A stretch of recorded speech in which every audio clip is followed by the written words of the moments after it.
अल्हम्दुलिल्लाहि वकफ़ा वस्सलातु वस्सलामु अला सय्यिदिल अंबिया अम्मा बाद औज़ु बिल्लाहि समीइल अलीम मिनश शैतानिर रजीम बिस्मिल्लाहिर रहमानिर रहीम वसद्दहा मा कानत तअबुदु मिन दूनिल्लाह इन्नहा कानत मिन कौमिन काफिरीन सदक़ल्लाहुल अज़ीम।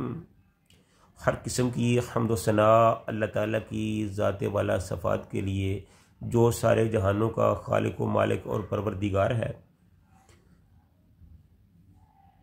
लाखों करोड़ों दुरूद सलाम आका इनामदार फ़ख्र मौजूदात सरवर कायनात ज़ीनत काबा हज़रत मुहम्मद रसूलुल्लाह सल्लल्लाहु अलैहि वसल्लम की ज़ात वाला सफ़ात पर।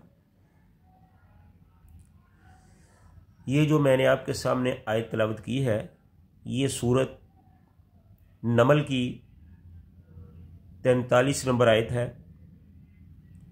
इसमें जब मलका बल्कीस और हज़रत सुलेमान अलैहिस्सलाम की बाहमी जो गुफ्तगू हुई है, उसके बाद का जिक्र किया गया है कि जब मलका पर यह वादी हो गया था तो फिर इतनी देर तक उसने इस्लाम को कबूल क्यों नहीं किया। तो वो इस चीज़ का आधार किया गया है, वो बताया गया है कि वह सद्दाहा मा कानत, उनको रोक रखा था ताबुदू, जिसकी वो इबादत करती थी, मिन दूनिल्लाह यानी अल्लाह के अलावा। वो सूरज की परस्तिश करते थे, वो भी और उसकी कौम भी। इन्नहा कानत मिन कौमिन काफिरीन, बेशक वो काफरों की कौम से तल्लुक़ रखती थी। इसकी तफसील और तफसीर कुछ इस तरह है कि कुरान ने जो तौजीह बयान की है, इस बात की कि हज़रत सुलेमान के इल्म व हिकमत से इस कदर मुतासर और कल्बी तौर पर इनकी मुती होने के बावजूद आखिर मलका इतनी देर तक एक गलत दीन पर क्यों जमी रही। इसका जवाब ये दिया गया है कि इसका सबब इनके वो असनाम थे जिनकी वो पूजा करती थी, और इनकी वो काफिर कौम थी जिसकी वो एक फ़र्द थी। मतलब यह है कि कौमी रवायात और कौमी रवाबत की जंजीरें हर शख्स आसानी से नहीं तोड़ सकता। कितने लोग ऐसे होते हैं जिन पर हक तो वादे हो जाता है, लेकिन वो अपने माहौल की बंदरों में ऐसे बंधे हुए होते हैं कि इनसे रहाई हासिल करने की जरूरत नहीं कर सकते। सिर्फ साहिब तौफीक ही होते हैं जो राह के इन भारी पत्थरों को हटाने में कामयाब हो जाते हैं। ये मुश्किल यूं तो हर एक की राह में होती है, लेकिन जिन लोगों को क़यादत और सियादत का मनसब हासिल होता है, उनके लिए ये मुश्किल और बढ़ जाती है, बल्कि दो चंद हो जाती है, और वो अपने माहौल के बिल्कुल ग़ुलाम ही बनकर रह जाते हैं। तो यही कुछ मलका बल्कीस के साथ हुआ था। वो अगरचे जानती थी, पहचान चुकी थी कि उसके नज़रियात गलत हैं, उसकी सोच गलत है। सुलेमान अलैहिस्सलाम की सोच तौहीद पर मबनी है और हमें भी ऐसे ही करना चाहिए, लेकिन उसकी हुकूमती मजबूरियाँ, कौमी मजबूरियाँ, मुआशरती मजबूरियाँ, सियासी मजबूरियाँ ऐसी थीं कि उसको बहुत कुछ इस मामले में सोचना समझना पड़ा।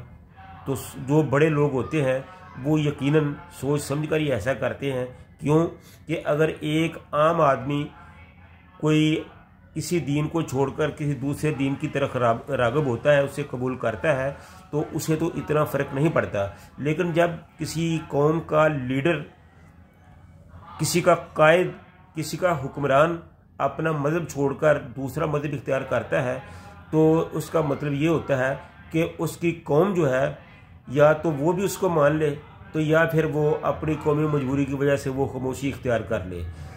तो जिसके साथ अल्लाह की रहमत होती है, फिर वो हक़ को तस्लीम कर लेता है। यही कुछ जो है ये मलका के साथ भी हुआ कि उसने सोच समझकर और ज़रूरी इक़दाम करने के बाद, ताकि उनके मज़हब इस्लाम को कबूल करने की वजह से उसकी कौम के लिए कोई मुश्किल ना बने, उसके लिए कोई मुश्किल ना बने। अगर वो मुसलमान होती है तो उसके साथ उसकी कौम भी जो है वो मुसलमान हो जाए। तो इन सारी चीज़ों को देखकर, इन सारे हक़ाइक़ को देखकर मलका ने भी ये फ़ैसला किया। अब मलका का जो माहौल था उसके हवाले से ये चंद एक शेर हैं जो आपकी खिदमत में पेश है। कहा जाता है कि मलका बिल्कीस ने उस वक़्त कहा कि पूज पूज के सूरज नू या मौला, पूज पूज के सूरज नू या मौला, मैं ते जान ते जुल्म कमाम दी रही, पर्दा अकल ते ऐसा पिया आके, मैं सूरज नू रब बनाम दी रही, दसी तेरी ना किसे पहचान मैनू, मैं गैरा नू सीस जो काम दी रही, ते सुलेमान तेरे मैनू राह दसया, सुलेमान तेरे मैनू राह दसया, अगे उम्र सारी धक्के खाम दी रही।